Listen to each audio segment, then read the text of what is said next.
So ఈరోజు మన Guntur police తరఫున ప్రజలు ఏదైతే జనం వాళ్ళ మొబైల్ పోగొట్టుకుంటున్నారు లేకపోతే దొంగతనం జరుగుతున్నాయో దానికి సంబంధించి 250 మొబైల్ ఫోన్స్ ఆల్మోస్ట్ 50 లక్షల విలువ గల ఫోన్స్ ఈరోజు రికవర్ చేసి జనానికి అప్పగించడం జరుగుతుంది. సో గుంటూరు పోలీస్ తరఫున ఎవరు కూడా వాళ్ళ ఫోన్ పోగొట్టుకుంటే ఏదైనా దొంగతనం అయితే వాళ్ళు ఇమీడియట్గా వాట్సాప్ హెల్ప్ లైన్ నెంబర్ ఒకటి ఉంది మొబైల్ సంబంధించి, దానికి వాట్సాప్ చేయొచ్చు. లేకపోతే CEIR వెబ్సైట్ ఉంది, సెంట్రల్ ఎక్విప్మెంట్ ఐడెంటిటీ రిజిస్టర్ అని ఒక వెబ్సైట్ ఉంది, CEIR వెబ్సైట్. దాంట్లో వాళ్ళు పోగొట్టుకున్న మొబైల్ డీటెయిల్స్ ఎంటర్ చేస్తే ఫోన్ నంబర్, IMEI బిల్తో సహా అంతా డీటెయిల్ ఎంటర్ చేస్తే ఎప్పుడైతే ఆ మొబైల్ మళ్ళీ యాక్టివేట్ అవుతుందో అప్పుడు మనకి అలర్ట్ వస్తుంది. తర్వాత పోలీస్ వాళ్ళకి కూడా అలర్ట్ వస్తుంది. అలర్ట్ వచ్చినాక మేము టెక్నికల్ ఇన్ఫర్మేషన్ తోటి ఆ మొబైల్ రికవర్ చేయించి ప్రజలకి ఇప్పించడం జరుగుతూ ఉంటుంది. So it's a continuous process. Guntur police ఇంతవరకు almost 6,80,00,000 worth mobile phones, 3,400 mobile phones ఇప్పటి వరకు లాస్ట్ 2 ఇయర్స్లో ప్రజలకి రిటర్న్ చేయడం జరిగింది. అదే క్రమంలో ఈరోజు కూడా 250 మొబైల్ ఫోన్స్ 50 lakhs వర్త్ ఈరోజు రికవర్ చేసి రిటర్న్ చేయడం జరుగుతూ ఉంది. సో ఈ అంతా మొబైల్ రికవరీ ఆపరేషన్ అంతా కూడా IT కోర్ ఆధ్వర్యంలో నడుస్తూ ఉంటుంది. IT core inspector Nisar Basha, head constables Kishore, constable Sridhar Manasa and CCS constable Ramesh, constable Karimullah, వీళ్ళంతా కూడా అప్పటికప్పుడు పర్స్యూ చేసి మొబైల్స్ రికవర్ చేసి దీని మీద వర్క్ చేస్తూ ఉంటారు. వాళ్ళని కూడా ఈరోజు వాళ్ళు చేసిన మంచి పనికి మేము అభినందిస్తున్నాము. సో ఈరోజు అందరికీ వీళ్ళ పోగొట్టుకున్న మొబైల్స్ రిటర్న్ చేయడం జరుగుతుంది. అదేవిధంగా ఈ మొబైల్స్ పోగొట్టుకున్నాక ఇమీడియట్గా ప్రజలను మేము కోరేది ఏంటంటే ఇమీడియట్గా దాని గురించి కంప్లైంట్ చేయాలి, దాన్ని డీయాక్టివేట్ చేయాలి. ఆ పోగొట్టుకున్న మొబైల్ను మిస్యూజ్ చేసి చాలామంది చాలా రకరకాల నేరాలకి పాల్పడుతున్నారు. సో ప్రతి ఒక్కరిది పర్సనల్ ఇన్ఫర్మేషన్, బ్యాంక్ అకౌంట్ సంబంధించి ఇన్ఫర్మేషన్, కాంటాక్ట్ ఇన్ఫర్మేషను, పాస్వర్డ్స్ అన్నీ మొబైల్లో ఉంటాయి. సో ఎవరైతే మొబైల్ పోగొట్టుకుంటున్నారో, దొంగతనం అవుతుందో ఇమీడియట్గా దానికి సంబంధించి CEIR వెబ్సైట్లో కంప్లైంట్ చేయడం కానీ, పోలీస్ స్టేషన్లో కంప్లైంట్ చేయడం కానీ, వాట్సాప్ హెల్ప్ లైన్కి కంప్లైంట్ చేయడం కానీ, 112కి కాల్ చేయడం కానీ ఇమీడియట్గా చేయాలి. అది నంబర్ డీయాక్టివేట్ చేయించాలి. సో దాట్ మీ మొబైల్ను మిస్యూజ్ చేసి ఎవరు కూడా మీ బ్యాంక్ అకౌంట్ నుంచి డబ్బు డ్రా చేయడము లేకపోతే మీ ఐడెంటిటీ పర్టికులర్స్ వేరే దాంట్లో ఉపయోగించడం అనేది జరగకూడదు. అదేవిధంగా చాలామందికి ప్రతిరోజు రకరకాల ఈ సైబర్ ఫ్రాడ్ సంబంధించి కాల్స్ వస్తూ ఉంటాయి.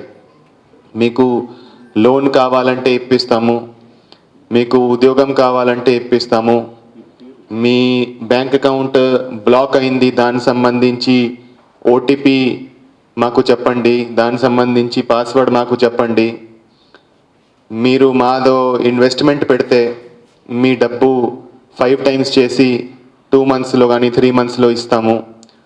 సో అన్ని సైబర్ ఫ్రాడ్స్, అన్ని రకాల సైబర్ ఫ్రాడ్ జరుగుతున్నాయి. సో మనలో ఏదైతే ప్రతి ఒక్క హ్యూమన్ బీయింగ్లో ఒక గ్రీడ్ ఉంటుంది, ఆ గ్రీడ్ను వాళ్ళు ఎక్స్ప్లాయిట్ చేసి రకరకాల ఈ మెథడ్స్ వాడి మనల్ని మాయమాటలు చెప్పి మోసగిస్తున్నారు. సో దాని మీద మనం ఎప్పుడు కూడా అప్రమత్తంగా ఉండాలి. ఈ సైబర్ క్రైమ్ నుంచి మనం కాపాడాలంటే మనకి అవేర్నెస్ ఉండాలి. సైబర్ క్రైమ్ ఎక్కడైనా కూర్చొని, విదేశాల్లో కూర్చొని ఈజీగా చేయొచ్చు, వేరే స్టేట్లలో కూర్చొని వేరే రకరకాల ఫేక్ అకౌంట్స్ బ్యాంక్ అకౌంట్స్ పెట్టుకొని ఫేక్ ఫోన్ నెంబర్స్ పెట్టుకొని చేస్తున్నారు.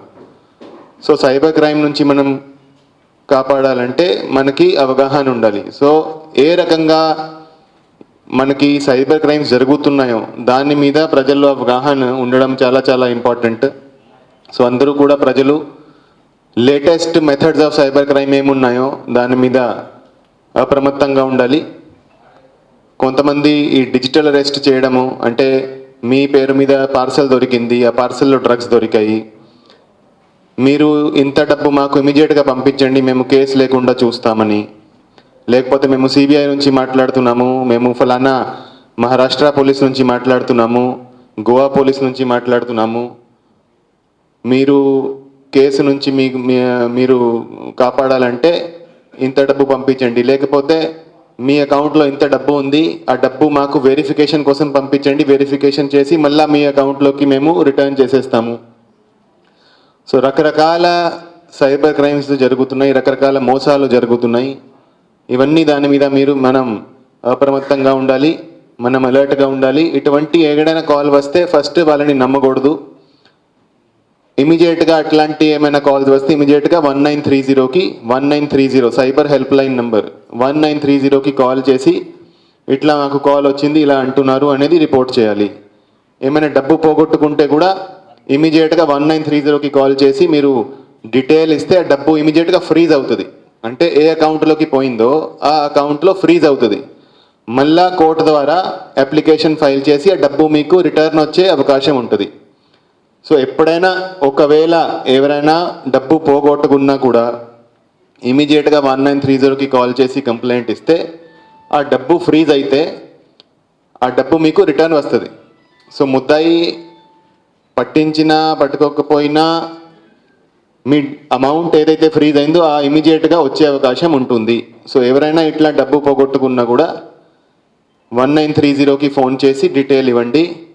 విదిన్ 24 hours ఇస్తే ఫ్రీజ్ అయ్యే అవకాశం ఎక్కువ ఉంటుంది. So as soon as possible అది ఫ్రీజ్ చేయించి ఇమీడియట్గా పోలీస్కి కంప్లైంట్ ఇవ్వండి. మేము దాని మీద తక్షణమే అది రిటర్న్ వచ్చేదానికి మేము అన్ని చర్యలు తీసుకుంటాము. సో ఇప్పుడు ఈ మొబైల్స్ అందరికీ డిస్ట్రిబ్యూట్ చేస్తాం. Thank you. దాని వాల్యూ ఆల్మోస్ట్ 6.8 crores.